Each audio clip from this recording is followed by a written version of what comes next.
Türkmen Owakyjylyk Uniwersitetiniň guramagyny ýurdumyzyň umumy bilim berýän orta mekdepleriniň okuwçylarynyň arasynda dekenli ýaşlar ýüze çykarmak maksady bilen 11-nji we 12-nji sinip okuwçylarynyň arasynda informatika olimpiadasynyň 3-nji jemleşi tapgyr geçirildi.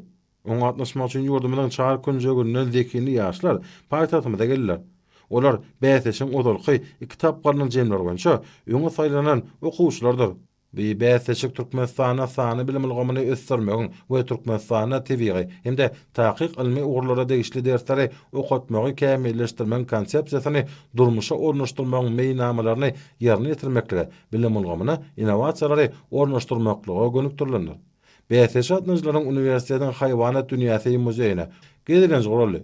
Bäseş atnaşan mektep okuwçylary döredilýän şertler mümkinçilikler üçin hormatly prezidentimiz arkadaşlyk gahrman serdarymyza hem-de türkmen halkynyň milli lideri, Türkmenistanyň halk maslahatynyň başlygy Gahrman arkadamyza alkyş hem hoşallyk sözlerini aýtdylar.